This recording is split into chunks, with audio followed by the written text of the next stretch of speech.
All right, from community programs and public safety initiatives to efforts aimed at expanding opportunity across District J, Houston City Council member Edward Pollard had a busy year. Recently recognized by Houstonia Magazine, Councilmember Pollard has become known for his hands-on approach and his focus on giving a voice to the communities he serves. We're glad to have him here to talk about the highlights, the challenges, what's ahead for District J, or J City as he likes to call it, as we head toward 2026. Councilmember Pollard, welcome to the show. Welcome to Hello Houston.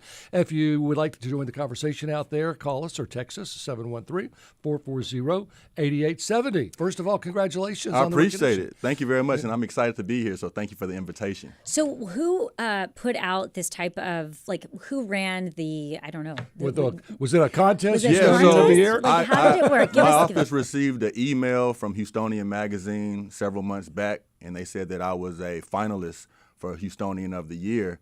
And what they did was put out to, I guess, their readers or to the public a poll for people to go and vote on who they would select out of those finalists for Houstonian of the Year. I think it was maybe 8 or 9 of us, and apparently I received the most votes. There you go. So congratulations. Got that distinction. It's pretty cool. What does that mean to be the Houstonian of the Year to you? I mean, it's a great honor. I'm from Houston. From Southwest Houston, now on the city council representing Southwest Houston. I never would have imagined that I would be in this position, but to be recognized as Houstonian of the Year for the work that I'm doing in what I call J City means a lot. But it's not really about me. It's more about the people around me, my staff, the constituents, my family, the support system that kind of helps me on the day-to-day. I really give them a lot of the credit. You say all that, but for me, the surprising part in this, the silver lining, the golden slipper of all of this is the fact that in today's day and age, for a politician, for somebody in the system to be recognized that way, it seems like there's such a feeling in communities today about, well, politicians, that says an awful lot, not just about the work you're doing, but about the way you're perceived in your own community. Yeah, well, if you go on my website, pollardforhouston.com, since I've been elected, it says that I want to be a unifier. I want to be someone that regardless of your background, your party affiliation, where you're from, your faith, your ideology, I want to try to bring people together. And I'm willing to listen to whoever. Whatever your issues or concerns are, regardless if we agree or disagree, I want to be in front of you. I want you to feel heard. I want you to know that your thoughts and your opinions matter, and I think people are really resonating with that. So let's talk about J City. Your district, I think of it as Sharpstown, Gulfton. You define it as J City. What are the biggest challenges? I worked down there for a long time at Channel 2, so I guess we were probably in your area. Yeah. Sharpstown Mall sort of was abandoned. It felt a little dangerous, especially going home at night at 11 o'clock every night. I would look around when I stopped at the stoplight before getting on the freeway. What kind of crime issues, what kind of abandonment of places are they facing down there? Yeah, well, J City is Southwest Houston. If you're on 59 South, everything really between 610 and the Beltway. So starting at the Galleria, moving west, Gulfton, Sharpstown, Brayburn, into Alief, the most diverse area of the most diverse city in America. 75% of the residents live in apartment complexes, the most densely populated area. The city of Houston is 3,000 people per square mile. We're about 11,000 people per square mile. Wow. 85% of the residents speak something other than English as their first language. So it's a melting pot. And there's a lot of challenges, culture barriers, language barriers. And so we've had to try to be very creative in the way in which we bring activations and programs and resources to that area. It's known for some challenges, crime and other issues, but we've really worked to address that. One of the things that we've done is on a stretch of Bissonnette between 59 and Beltway 8 is known as the Bissonnette Track, a very internationally known area for human trafficking, prostitution, gangs and drugs, and for a few decades, that's been a humongous challenge. And since the Westwood Mall kind of deteriorated over the years, that's been a hub for trafficking and prostitution. And my office worked really hard on that corridor to change those dynamics. We brought crime rates down 90% in that area over the past couple years. We have used barriers, fixed gates to close off the side streets in the evenings. all the way to the early morning so that people can't turn off a BizNet and either buy sex or buy drugs. And so we've changed traffic patterns. We've used urban design. We've worked with the businesses and the residents to change the dynamics of that area. And so it just takes some creative and outside the box thinking. I think we're the only area, maybe the United States, that literally closes off and blocks public streets at certain times to ensure that we are able to curtail some of the issues in a particular area. The successes you're talking about, are those homegrown solutions? Are they things that are coming down from state level, national level? How are you finding these solutions? Yeah, homegrown, trial and error. I didn't come in with a perfect example or every answer to every question that was out there, but we just got out there and just tried. Some things worked, some things did not. A lot of collaboration with community stakeholders, getting their input. I'm a firm believer that people that are closest to the issue have an idea on how to solve it. So we just have to approach them and listen and be open-minded to different people's perspectives. And so with that stretch of BizNet, we tried all types of things. Some things worked temporarily, some things didn't work at all. But the fixed barricades that we have on the side streets has been something that we've seen crime drop dramatically, and you no longer have that prevalence of the prostitution and human trafficking in that area. But Edward, I want to go back to something that you were talking about, the diversity of your district. And what we have been seeing is the impact of ICE going into very diverse different communities. Are you seeing that within District J? Yes, ICE is everywhere. It's scary. It brings a lot of apprehension, a lot of fear, a lot of anxiety. And I tell people that my area of the city, specifically the Gulfton-Sharpstown area with many immigrants, asylum seekers, undocumented folks, we have been known as a welcoming city where we bring people in from all over the world and we try to find a way to put them in a position to thrive and achieve the American dream. And what you see now is federal agents many times not even dressed in a uniform that you can identify them with, running up in apartment complexes, pulling people over, stopping people on the street. And it's something that you don't really see in mainstream media. We get people's cell phone recordings that are sent to, my social media or over to our email addresses. And it's a real concern. And so I spoke out about my disappointment in how the city is kind of combating that issue and what we're doing as leaders in this city to talk about what's humane and what is not. No one is for open borders. No one is for ensuring that we create a area or a city that helps those who commit crimes be able to easily just maneuver. But for people who have been in our city contributing to society decade after decade and that are not causing any harm, we need to do what we can to protect those people. We do have a YouTube question. Are you in support of the Houston Police Department helping ICE or expand their operations? I'm in support of the Houston Police Department doing all that they can do to eliminate crime, deter crime, investigate crime. If there is a matter with an individual or a situation that does not have to do with causing harm to the community, I think our police officers need to put their efforts and their resources to other things. As we talk about the subject, then we can move on from it. But I'm curious about, with your wisdom and what you're seeing, how do you propose that we deal with a crisis that a lot feel is warranting this kind of behavior? What should they be doing? Yeah, I mean, the federal government has all the authority to be able to come into our city and ensure that, federal laws are protected. And I'm all for that. And I don't think we should get in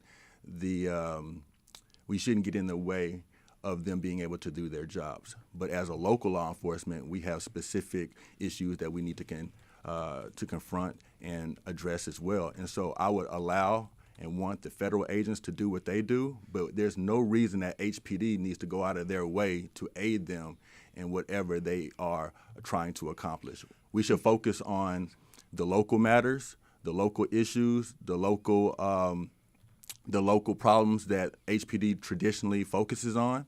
And if it does not have to do with crime, deterring crime, or preventing crime, we should allow the federal government to do that on their own. Saying that, would you support the National Guard coming into the city? I'm not opposed, honestly, to the National Guard. I know that may catch people off guard, but if you travel internationally as much as I have, you usually see their national police force out and about.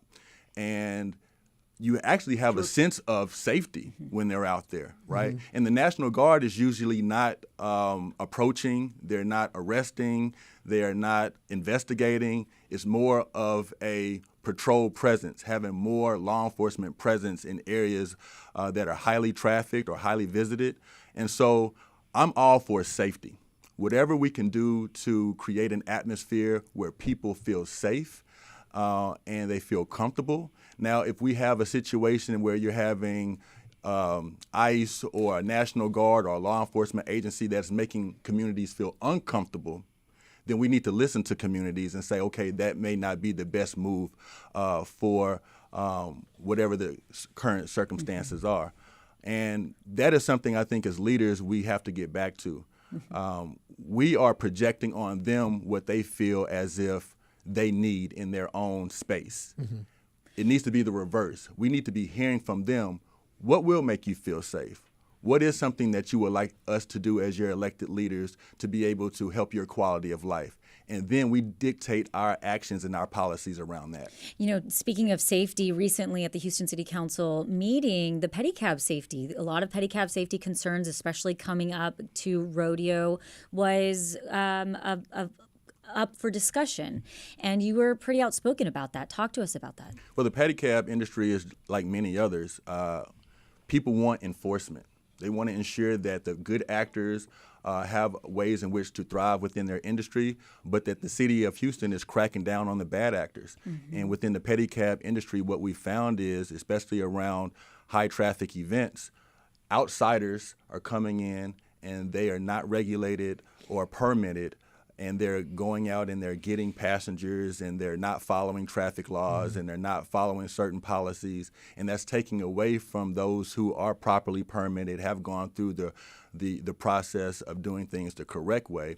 And so we as a city have to ensure that when we have ordinances on the books, that it's just not words on a piece of paper, and there's real enforcement that we can back up those that are doing the right thing. Because if not, then what's the purpose of even going through the process of doing it correctly? Yeah. You know, I do want to mention we're speaking with Houston City Council member Edward Pollard. If you want to join the conversation, 713-440-8870. Ernie? I want to jump back into J City for a minute here, and we're talking about a lot of issues that are of concern, but there's also the whole idea of reinvestment in the area. And when you talk to folks and are showing J City is a place to come and to invest and to build up, what's the pitch?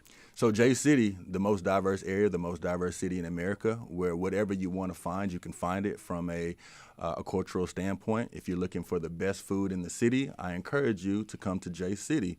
And food is a way in which you can bring people together, regardless of how you may feel about other topics. Food is a way that you can sit down and enjoy a meal and talk to one another about ways in which you can improve each other's lives and ways in which you can support each other and find out your differences. And so if you're in J City and you want to go down the Bel Air corridor to Chinatown, or if you want to go down Hillcroft to the Gandhi district, if you want to check out Little Ethiopia, if you want to check out some of the Latin cuisine, we have it all. Right, we have a mixture of whatever you're looking for. And so I know sometimes Southwest Houston gets a bad rap, but I would encourage you to come and check us out because there's a lot of thriving mom and pop small businesses that we want to highlight, and we want to ensure that when people come into the city or people from all around the city are looking for diversity, culture, and custom, come to J City. You are very known for being creative. So let me ask you this, because I've worked down there. Flooded streets are an issue. Pretty much a couple inches of rain, including the feeder roads. And I know anywhere in the city can have flood issues. Have you come up with any solutions that could be maybe really thought out throughout the city? Well, you know, if you look traditionally and historically for the city of Houston, engineers and public work experts will tell you that the city of Houston was designed for the streets to flood. I don't know why that is, but we're a flat city, and we rather the water be pooled within the streets than going into the properties. But I can tell you that we have pushed for a lot of infrastructure improvements in J-City for flood mitigation. Over $100 million has gone into J-City for flood mitigation projects in my tenure alone. We've worked with not only our own public works department, but we've done a lot with federal dollars, grant dollars.